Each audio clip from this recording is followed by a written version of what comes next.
Hello, আসসালামু আলাইকুম। কি অবস্থা সবার? আশা করি সবাই ভালো আছেন। আলহামদুলিল্লাহ আমিও অনেক ভালো আছি। তো আজকের ইফতারে কি বানালাম তা নিয়ে থাকছে আজকের ভিডিওটি।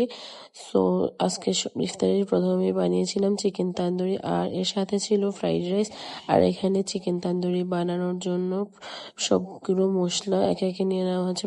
প্রথমে নিয়ে নেওয়া হয়েছিল 2 চামচ টক দই, এর সাথে ছিল 1 চামচের মতো গরম মশলা, 1 চামচের মতো জিরা ধনিয়ার গুঁড়া, তারপর দিয়েছি 1 চামচের মতো টমেটো সস, সয়া সস, এর সাথে দিয়েছি সরিষার তেল।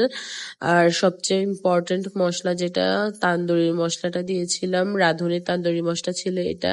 এরপর সবগুলো মশলা দিয়ে এগুলোকে ভালো করে মিক্স করে নিতে হবে। আর এখানে চিকেন তান্দুরি বানানোর জন্য 3টা লেগ পিস নিয়েছিলাম, এগুলোকে কিছুটা দাগ কেটে দিয়েছিল ছুরি দিয়ে। আর তারপর সবগুলো চিকেনকে মশলা দিয়ে সুন্দর করে মাখিয়ে নিতে হবে যাতে সবগুলো চিকেনের মশলাটা সুন্দরভাবে ভিতরে ঢুকে। এরপর মশলাগুলো মাখানো শেষ হয়ে গেলে এগুলোকে 1-1.5 ঘন্টার জন্য রেস্টে রেখে দিতে হবে। এতে করে মশলাগুলো সব মাংসের সাথে খুব ভালোভাবে মিক্স হয়ে যাবে, ভিতরে ভালোভাবে ঢুকবে।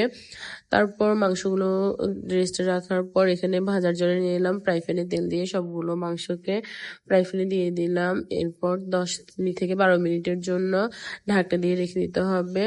10-12 মিনিট পর এসে উল্টে দিয়ে আবার ঢাকনা দিয়ে রেখে দিতে হবে 10 থেকে 12 মিনিটের জন্য। এতে করে মাংসটা ভালোভাবে সিদ্ধ হবে। মাংসটা ভালোভাবে সিদ্ধ হওয়ার পর এটাকে সুন্দর করে এপিট ওপিট করে ফ্রাই করে নিলেই চিকেন তান্দুরিটা একদম রেডি হয়ে গেল। এর সাথে কিছু ভাজা পোড়াও করেছিলাম আমরা ইফতারের জন্য, এগুলো না হলে হয় না। আর অন্যদিকে এখানে ফ্রাইড রাইসের জন্য সবকিছু করা হয়েছিল। ফ্রাইড রাইসের জন্য এখানে গাজর দিয়েছিলাম আর 2 রকমের ক্যাপসিকাম ইউজ করেছিলাম, সবুজ ক্যাপসিকাম এবং লাল ক্যাপসিকামটা। তারপর সিদ্ধ করে রাখা ভাতগুলোকে দিয়ে ফ্রাইড রাইসটা রেডি করে নেওয়া হলো।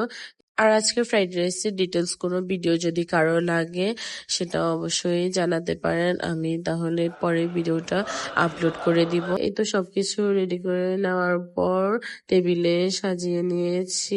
আর আজকের ইফতারে কে কি দিয়ে করেছেন, কে কি বানিয়েছেন তা অবশ্যই জানাবেন। আমার ভিডিওটি কেমন লাগলো সবার কাছে তা কমেন্ট করে জানাতে ভুলবেন না। সবাই ভালো থাকবেন, সুস্থ থাকবেন। আল্লাহ হাফেজ।